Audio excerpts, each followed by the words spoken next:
Olá, eu sou Bárbara O'Neill. Você já se perguntou por que se sente cansado o tempo todo, apesar de achar que teve uma noite de sono completa? A fadiga é muitas vezes a maneira do nosso corpo sinalizar que algo mais profundo está acontecendo, e nem sempre se trata de quanto tempo descansamos. Somos bombardeados por vários tipos de estresse. Alguns são visíveis, como nossas dietas e hábitos de trabalho, enquanto outros, como toxinas ou desequilíbrios no corpo, estão ocultos. Hoje, vamos explorar o que pode estar causando esse cansaço constante e olhar para maneiras práticas e naturais de lidar com isso. Vamos chegar à raiz do porquê você está se sentindo tão cansado e recuperar essa energia. Observamos como o açúcar e o trigo hibridizado causam um desequilíbrio de combustível. A cafeína causa um desequilíbrio químico. O mercúrio e o álcool matam as células cerebrais. As drogas causam desequilíbrios massivos. O tabaco inibe a chegada de oxigênio lá. O glutamato monossódico, MSG, pode causar morte. Então, os produtos químicos e o excesso de campo eletromagnético todos levam a, de fato, o doutor Neil Nedley os chama de golpes. Bang, bang, bang, bang. Falta de sono. O doutor Matthew Walker diz falta de sono. 10 noites de 6 horas de sono por noite podem dobrar o risco de doença mental. A falta de exercício contribui para a falta de ar puro, entrando. Dieta empobrecida. Uma dieta empobrecida não fornece os nutrientes que o cérebro precisa para funcionar. Desidratação. Em um cérebro desidratado, esse cérebro pode desenvolver padrões de pensamento negativos. Preocupação. O velho ditado é: a preocupação é cega e não consegue discernir o futuro. Todos estes podem contribuir para a depressão. E assim, quando alguém vem até mim querendo ajuda com a depressão, a primeira coisa que faço é revisar as leis. Vamos colocá-los, vamos verificar a qualidade do ar no quarto deles. Vamos levá-los para tomar sol. Vamos começar a eliminar essas coisas do corpo lentamente. Ir para a cama mais cedo. Implementar um programa de exercícios. Iniciar uma dieta à base de plantas. Conheci alguns vegetarianos, né? Eles seguem uma dieta à base de plantas, mas é tudo refinado, tudo embalado. Precisamos voltar ao fresco. Muitas saladas, vegetais frescos, legumes, apenas com ervas simples e bons óleos. Azeite de oliva de boa qualidade, que eu coloco no final. E o sal de boa qualidade, apenas comida simples. Comece a beber mais água. Comece a ler a Bíblia e descubra um Salvador que te ama. Conhece agora a ti mesmo com ele e esteja em paz. Este é Jó 22:21. Conhece agora a ti mesmo com ele e esteja em paz. Assim, o bem virá a ti e recebe, peço-te, a lei de sua boca e guarda suas palavras em teu coração. Olhe para a promessa.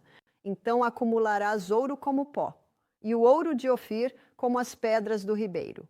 Sim, o Todo-Poderoso será tua defesa e terás muita prata. Compartilhe estas belas palavras das Escrituras. Quando tudo isso é implementado, né, o córtex pré-frontal começa a funcionar um pouco melhor. E podemos começar a abordar, avaliar o que aconteceu aqui. Como chegamos a isso? Às vezes, uma das razões para a depressão é a culpa. Quando olhamos para esses fatores comuns de estilo de vida, é fácil ver como a fadiga se torna um sintoma. Cada elemento, desde os picos e quedas de açúcar até o impacto de alimentos de baixa qualidade, afeta as fontes de energia do nosso corpo e perturba a saúde do cérebro. Uma dieta pobre, por exemplo, não fornece nutrientes vitais para a função cognitiva. Da mesma forma, a desidratação não só nos deixa sentindo lentos, como também pode alterar negativamente nosso humor. Minha abordagem sempre começa com o básico: ar fresco, luz solar, uma mudança gradual para alimentos integrais e água suficiente. Ao abordar esses fundamentos, podemos começar a reverter aquelas sensações de fadiga profunda e interminável. Agora lembre-se do doutor, né? Matthew Walker, ele está escrevendo este artigo para melhores hábitos de estudo. temperança. Ele foi muito enfático sobre os perigos da cafeína e do açúcar refinado. E quantos estudantes estão tomando café, tarde da noite até meia-noite, tentando estudar? Mas o que Matthew Walker descobriu, eles retêm quase metade do que as pessoas, que param com os estimulantes e vão para a cama cedo. Essa é uma grande diferença. A diferença é enorme. Então, seus estimulantes.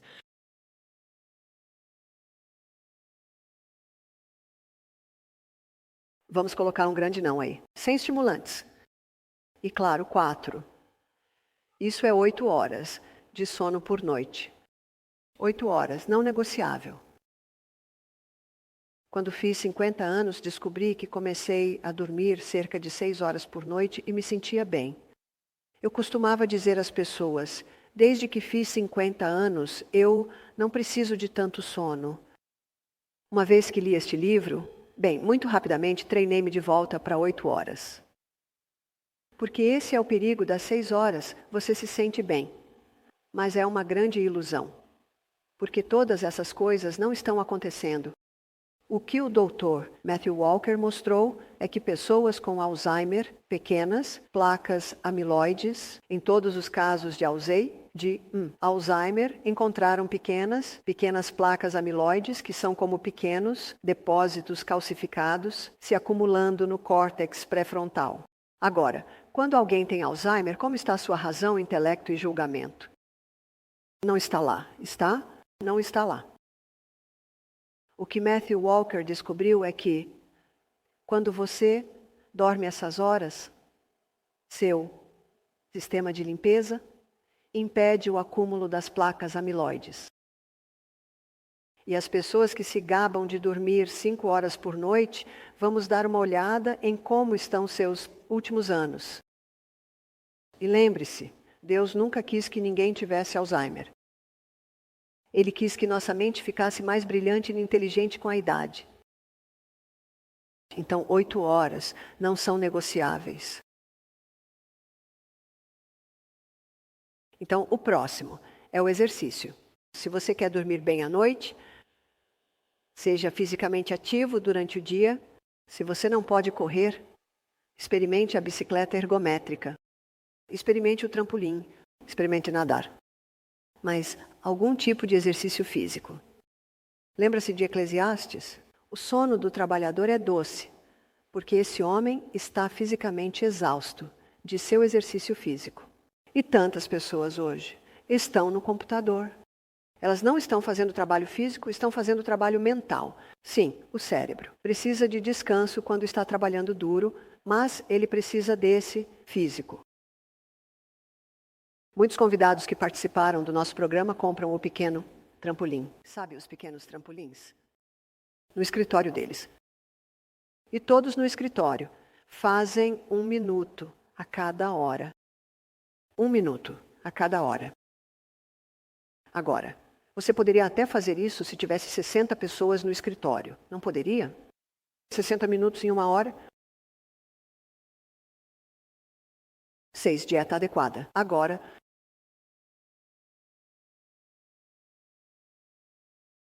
o que vamos falar aqui é sobre o tempo. O Dr. Matthew Walker mostrou que comer uma grande refeição à noite interfere no sono. Quando dormimos à noite, nosso estômago quer dormir.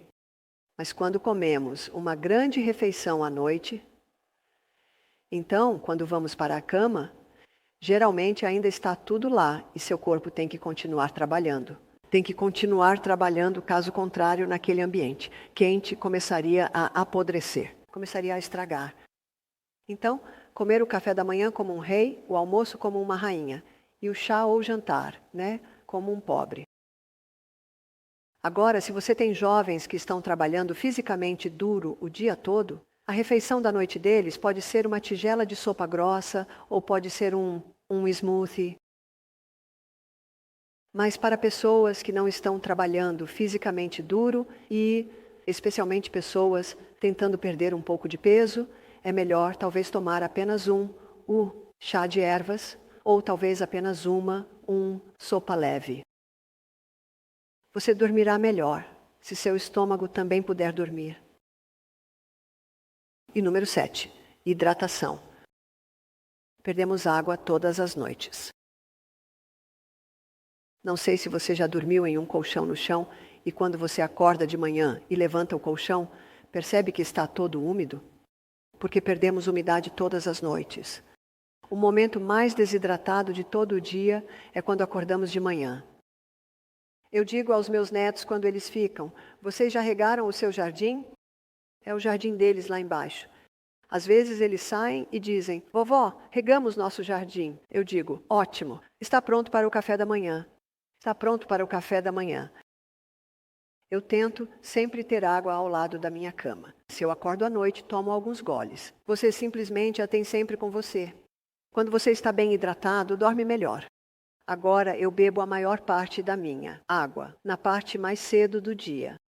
Algumas pessoas conseguem beber 16 onças de água antes de ir para a cama e dormir por 8 horas. Eu não consigo. Se eu bebo tanta água, tenho que me levantar algumas vezes. Aprendi há alguns anos a não comer melancia no chá também. Com uma melancia tão bonita, comi várias fatias. Acho que me levantei 6 vezes naquela noite. E ainda assim, algumas pessoas não. Você tem que saber o que pode fazer. Então, eu tento tomar provavelmente apenas cerca de 2 copos de água, à tarde antes de ir para a cama. E assim, geralmente consigo dormir a noite toda. Pesquisas destacam uma forte ligação entre a qualidade do sono e a clareza mental, enfatizando não apenas a quantidade, mas também a profundidade de um sono reparador, livre de estimulantes como cafeína e açúcar, especialmente antes de dormir. Muitas pessoas acreditam que funcionam bem com 6 horas de sono, mas os efeitos a longo prazo mostram o contrário, especialmente para a saúde do cérebro. O sono ruim, combinado com a ingestão excessiva de cafeína, pode prejudicar o córtex pré-frontal, a área responsável pelo pensamento claro e bom julgamento. Ao priorizar um sono sólido de 8 horas e envolver-se em atividade física durante o dia, estabelecemos uma base sólida para foco aprimorado, memória e energia consistente ao longo do dia. Estudos sobre cafeína e descobrimos que de uma xícara de café são necessários 5 copos de água para compensar os agentes desidratantes de uma xícara de café. Uau, isso me surpreendeu bastante, mas quando você considera isso, acho que a maioria dos americanos, a maioria dos australianos, está desidratada. Então eu sempre pergunto a uma pessoa: quanto de água você bebe por dia? Estas são algumas das respostas que recebo. Ah, não o suficiente. Ah, não muito. Ah, eu não bebo água. Ou minhas pernas incham. Ah, eu não bebo água porque estou visitando o banheiro demais. Essas duas últimas respostas me dizem que a água não está entrando na célula. O que eu desenhei aqui é a célula. E você verá que a célula tem uma membrana bilaminar ao seu redor. Então, como fazemos? Para que a água entre na célula, para considerar como fazemos a água entrar na célula. Precisamos olhar para os 4 elementos vitais necessários para a vida. Então, quais são os 4 vitais? O elemento mais vital necessário para a vida, então vamos colocar uma lista aqui, os 4 vitais. O elemento mais vital necessário para a vida é o oxigênio. E tenho certeza de que isso não é uma surpresa. O segundo elemento mais vital necessário para a vida, seja você uma pulga, um sapo, um humano, ou uma planta, é a água. Sem água, realmente, não há vida. Você deve estar ciente de que no meio da Austrália há um grande deserto. Não há muita vida. No meio da Austrália, há alguma. E eles se adaptaram a viver em condições de deserto.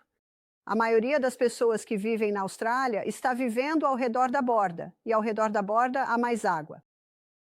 O terceiro elemento mais vital necessário para a vida é o sódio. O quarto é o potássio. Mas o que eu gostaria de examinar por 1 minuto é o sódio, porque é o sódio que ajuda a água a entrar na célula. Onde você encontrará a maior quantidade de sódio é na água do mar. E a água do mar contém 92 minerais. Desses 92 minerais, 30% é composto de sódio e 50% é composto de cloreto. Portanto, o cloreto de sódio compõe a maior parte, e assim, quando a água é evaporada da água do mar, os primeiros cristais formados são de cloreto de sódio. Então, o que o homem faz é recolher o cloreto de sódio. Ele o branqueia, adiciona alumínio e aí está o seu sal de cozinha. Então, o sal de cozinha tem 2 minerais: cloreto de sódio. Esses 2 minerais são muito agressivos. Se você injetasse cloreto de sódio diretamente nas veias de uma pessoa, você a mataria. Esses 2 minerais são tão agressivos que no sal de cozinha eles estão matando as papilas gustativas. Deus nos projetou para ter sal da maneira que Ele o fez, em toda a sua integridade, com todos os seus minerais. Então, o sal que usamos é o sal celta. O sal celta é um sal marinho colhido à mão e o sal celta tem 82 minerais. Onde estão os outros 10? Bem, eles estão em proporções tão pequenas, quase impossíveis de medir, que é inevitável que alguns se percam no processo de evaporação, mas 82 é muito mais próximo do que 2. E há 3 tipos de magnésio no sal celta. Há cloreto de magnésio, há brometo de magnésio e há sulfato de magnésio. O magnésio é uma molécula que tem sede de água.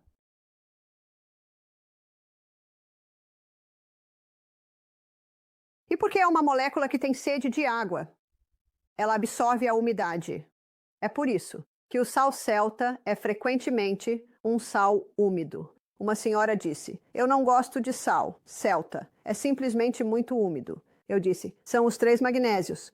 Temos um moedor de cerâmica, que vendemos e usamos em nosso retiro de saúde. E conseguimos sal celta suficiente para encher o moedor. Colocamos no forno, secamos e depois colocamos no moedor. E então é fácil de moer.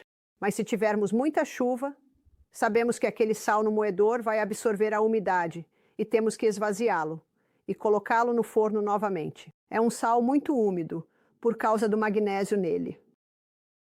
Então, quando você coloca alguns cristais do sal celta na boca, antes de beber a água, as membranas mucosas absorvem os minerais. Eles são levados para o sangue. E uma vez que você teve aquele sal celta, apenas, talvez alguns segundos na boca, então beba da água. O magnésio puxa a água para dentro da célula. É a maneira mais rápida de hidratar o corpo. Algo mais acontece.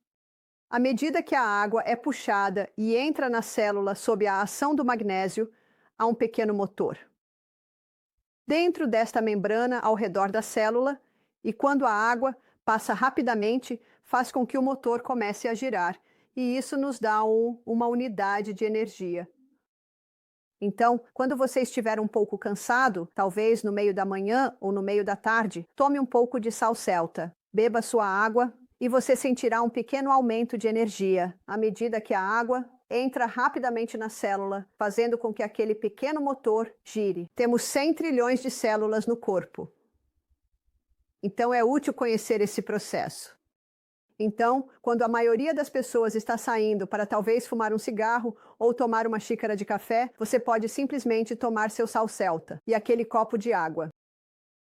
A água é uma das ferramentas mais simples, mas mais poderosas que temos para combater a fadiga. Mas a hidratação não é apenas sobre beber água. É sobre garantir que a água entre nas células. Adicionar um pouco de sal celta à água pode fazer uma grande diferença aqui, pois melhora a absorção celular. Essa ação inicia um processo fascinante onde o magnésio, um mineral-chave no sal celta, puxa a água diretamente para dentro das células, ativando pequenos motores dentro da célula que geram energia. Essa prática simples ajuda a manter a fadiga afastada, garantindo que nossos corpos estejam hidratados a nível celular, aumentando a energia geral. Aquela senhora teve aquela situação terrível com aquele colchão mofado. Eu disse: "O que você tomou?" Ela disse: "Tomei uma xícara de chá." Agora, muitas pessoas pensam que estão se hidratando com uma xícara de chá, mas o chá contém tanino, contém um pouco de cafeína, ambos agentes desidratantes. E se você adicionar aquele cristal branco puro, chamado açúcar, você tem 3 agentes desidratantes. Então, se uma pessoa acorda de manhã e toma uma xícara de chá, ao final dessa xícara de chá, ela está mais desidratada do que antes da xícara de chá. Ah, sim. Eu disse: "O que mais você teve?" Ela disse: "Eu comi uma banana." Agora, uma banana teria líquido, mas você sabia que seu corpo precisa de 2 xícaras de água para produzir ácido clorídrico suficiente para digerir uma refeição? Então, se você faz 3 refeições por dia, na segunda-feira, no domingo, você precisa ter pelo menos 6 xícaras de água, apenas para fornecer o ácido clorídrico, para quebrar os alimentos para o dia seguinte. Uau! Eu disse a ela: "Eu não consigo ler seu sangue. Está tudo acabado." E a propósito, quando essa célula vermelha do sangue passa pelos pulmões, quanto oxigênio ela absorve? Quando isso passa pelos pulmões, quanto oxigênio ela absorve? Você consegue ver a área de superfície que foi perdida? Então, uma pessoa pode estar sofrendo de síndrome da fadiga crônica porque está desidratada. E desidratação não significa apenas não beber água suficiente. Desidratação pode significar que a pessoa está consumindo muitos estimulantes, que causam desidratação. Além disso, medicação. A medicação desidrata severamente. Eu sei que quando eu era enfermeira psiquiátrica, eu sempre podia dizer se alguém estava tomando muita medicação. Quando eles falam, a boca deles fica meio pegajosa. E eu sei que eles estão medicados porque isso realmente os desidrata. Chá e café contêm compostos que realmente desidratam o corpo. E quando combinados com açúcar, o efeito é amplificado. Esse estado constante de desidratação afeta não apenas a energia física, mas também nossa clareza mental. Nosso sistema digestivo requer água para funcionar eficientemente. E sem ela, a digestão pode nos deixar exaustos. A desidratação crônica afeta o fluxo sanguíneo, significando que menos oxigênio está chegando aos nossos músculos e cérebro. É então crucial substituir estimulantes como chá e café por uma ingestão adequada de água para evitar esse ciclo de cansaço. Focar na hidratação pode ajudar a aliviar a fadiga e restaurar a clareza e o foco ao longo do dia. Agora, a parte frontal do cérebro é o lobo frontal. E mesmo que existam 2 lobos, a medicina os chama de lobo frontal como se houvesse apenas um. Por quê? Ambos os lobos têm a mesma função. É na parte do lobo frontal do cérebro que residem nossos poderes de raciocínio. O julgamento ocorre. E é nesta parte do lobo frontal do cérebro onde está nosso intelecto. E eu chamo a 4ª função do lobo frontal de o presente mais maravilhoso que Deus deu à humanidade, que é a vontade, o poder governante na natureza do homem, o poder de decisão ou de escolha. Então, é aqui que a escolha acontece, na parte frontal do cérebro. Agora, essa é a 3ª parte frontal. A parte de trás do cérebro é onde estão os sentimentos. E o lobo frontal está totalmente desenvolvido aos 30 anos de idade. Esta manhã, analisamos todas as coisas que podem reduzi-lo: álcool, cigarros, drogas, cafeína, açúcares. Analisamos todas as coisas que podem reduzi-los, e é aqui que Deus se comunica com o homem. Em Isaías 1:18, Deus diz: "Venha, vamos raciocinar juntos." É aqui que isso acontece. É aqui que nossas escolhas são feitas e nossas decisões determinam nosso destino. Uma senhora me disse: estou realmente desafiada pela forma como fui tratada quando criança. E eu disse: bem, há uma maneira de você escolher ser libertada disso. E essa é a escolha de perdoar. E a resposta dela foi: eles não merecem ser perdoados. Eu disse: absolutamente certo. Mas isso não tem nada a ver com isso. Veja, o perdão é a única prescrição em todo o universo, com o poder de quebrar as ligações químicas da hostilidade, raiva e ódio. O perdão corta as correntes que te prendem ao passado doloroso, e muitas pessoas estão presas na falta de perdão por causa da razão de que eles não merecem ser perdoados. É terrível o que aconteceu. Quando você não perdoa, você prende seu agressor a você. Quem faria isso? Você! E você sabe que eles podem nunca saber que você os perdoou? É a melhor decisão egoísta que você jamais tomará. Aqui está a sua célula cerebral. Vou mostrar o que acontece quando você perdoa. E é incrível o que a ciência nos mostra agora sobre o perdão. Então, fiquei fascinado ao ver o próximo seminário sobre perdão. Isso será fascinante. Você tem 1 trilhão dessas no seu cérebro. É sua célula cerebral e ela se comunica com a próxima célula cerebral através de pequenos mensageiros químicos. E nós vimos isso um pouco esta manhã. Vimos o que interferiu com a interrupção, mas o que quero fazer agora é mostrar o que acontece quando você tem um hábito. Agora, esta senhora, a mãe dela se casou 5 vezes, o pai dela se casou 4 vezes e ela estava com raiva e amargurada. Ela tinha 40 anos. Ela disse: sou felizmente casada com o melhor homem do planeta. Tenho 3 filhos. Meu hectare inteiro é um viveiro de animais e eu ajudo na escola. Mas ela disse: eu tenho um problema. Ela disse: há uma sombra escura quando meu marido e eu somos íntimos. Agora, o que isso me diz imediatamente? Essa garota foi tocada. E a Bíblia diz: esquecendo as coisas que ficaram para trás, avanço para as que estão adiante. Eu não acredito que devemos desenterrar um passado ruim. Eu disse a ela: você perdoou seus agressores? Ela ficou muito zangada comigo. Ela disse: eles não merecem ser perdoados. Eu disse: talvez não. Ela disse: e se eu os perdoar, estou dizendo que está tudo bem. Eu disse: como isso poderia ser? Como isso poderia estar tudo bem? O perdão vai te libertar. Uau! Ela era uma pessoa difícil. E você pode ver por quê. Ela deve ter sido muito maltratada por muitos. No dia seguinte, conversamos novamente. Ela disse: ainda estou muito zangada com você. Mas eu insisti. E insisti porque sabia que era a única maneira de ela se libertar. Agora ela tinha um caminho antigo e bem trilhado. Entendeu? Isso se chama hábito. Ela tinha um caminho antigo e bem trilhado de raiva e amargura em relação aos seus agressores, e aqui estava ela, em um lar feliz com um marido que amava, filhos, mas isso estava ofuscando. Você consegue ver isso? Estava se infiltrando.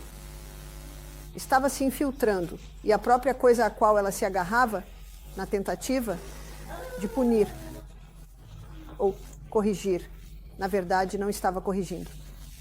Eu disse: no seu cérebro você tem a conexão errada. Ela disse: o que você quer dizer? Eu disse: apague a ideia de que perdoar significa que está tudo bem. Não, não, não. Eu disse: apague, e com o perdão, trave ali ou prenda ali. Como quer que você diga liberdade. Entendeu? Liberdade. Cura. Eu disse, é por isso que seu marido não pode te tocar, ou há problemas. É por causa do que você está segurando. E algo mais acontece.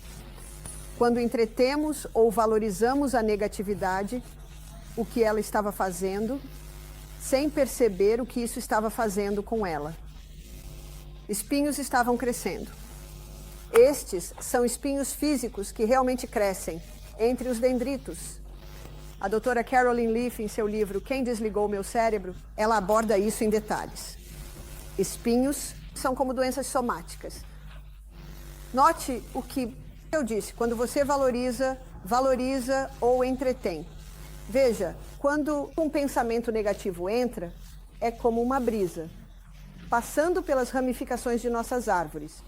E podemos segurá-lo ou podemos pará-lo. Quando você segura nele, adivinhem, senhoras e senhores, o que está crescendo? Pequenos espinhos. O lobo frontal do nosso cérebro, onde ocorrem a tomada de decisões e o raciocínio, desempenha um papel central na manutenção da energia e do foco. Quando sob constante estresse ou padrões de pensamento negativos, essa parte do cérebro pode ficar sobrecarregada e a fadiga pode se instalar. O ressentimento ou questões emocionais não resolvidas podem drenar nossa energia mental e física, já que o cérebro está constantemente envolvido no processamento desses pensamentos. Escolher o perdão e liberar mágoas passadas é uma ferramenta poderosa para a clareza mental e energia. A ciência mostra que nos libertar de pensamentos negativos ajuda nos processos naturais de cura do cérebro, deixando-nos com maior vitalidade, equilíbrio emocional e foco. Pensamentos negativos criam fisiológicos mudanças, até mesmo formando espinhos físicos nas vias cerebrais que interrompem nosso fluxo mental. Como exploramos hoje, tantos fatores ocultos contribuem para aquela fadiga persistente que sentimos, desde nossa dieta e hidratação, até nosso sono e bem-estar emocional. Ao fazer pequenas mudanças intencionais, seja adicionando mais alimentos integrais, hidratando-se adequadamente, obtendo um sono de qualidade ou liberando fardos passados, podemos recuperar nossa energia e desfrutar de uma vida mais plena e vibrante.